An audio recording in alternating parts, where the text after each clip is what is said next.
से मिले, लेकिन जब मिलता है तो उम्मीद और हौसले की मिसाल बन जाता है। प्रयागराज के एक पूर्व सैनिक बलराम सिंह की कहानी आज पूरे देश के लिए प्रेरणा है। 32 साल लंबी कानूनी लड़ाई के बाद आखिरकार उन्हें उनका हक यानी विकलांगता पेंशन मिल ही गई। हेदापट्टी गांव के रहने वाले बलराम सिंह ने 1981 में प्रादेशिक सेना कुमाऊं रेजिमेंट ज्वाइन की थी, लेकिन साल 1993 में एल्स रोग ने उनकी बाईं आंख की रोशनी छीन ली। इनवैलिड मेडिकल बोर्ड यानी कि IMB ने उन्हें 30% विकलांगता के आधार पर सेवा से बाहर कर दिया। बोर्ड ने कहा था कि उनकी स्थिति सेवा संबंधी नहीं है, लेकिन 1994 में इलाहाबाद के रक्षा लेखक नियंत्रक यानी कि PCDA ने उनके विकलांगता पेंशन के दावे को ये कहते हुए खारिज कर दिया कि ये ना तो सैन्य सेवा के कारण हुआ है और ना ही उससे बड़ा है।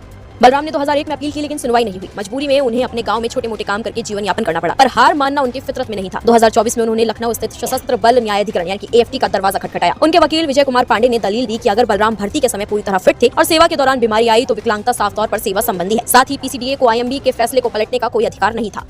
18 सितंबर 2025 को न्यायमूर्ति अनिल कुमार और वाइस एडमिरल अतुल कुमार जैन की बेंच ने बलराम सिंह के पक्ष में ऐतिहासिक फैसला सुनाया। कोर्ट ने PCDA के फैसले को अमान्य घोषित कर दिया और IMB के आकलन को सही ठहराया। फैसले के मुताबिक बलराम सिंह को 20% विकलांगता पेंशन मिलेगी, जिसे स्थायी मानते हुए 50% तक बढ़ाकर आजीवन दिया जाएगा। ये लाभ जनवरी 2021 से लागू होगा और 4 महीने के भीतर भुगतान करना होगा। साथ ही बकाया राशि पर 8% ब्याज देने का आदेश भी दिया गया है।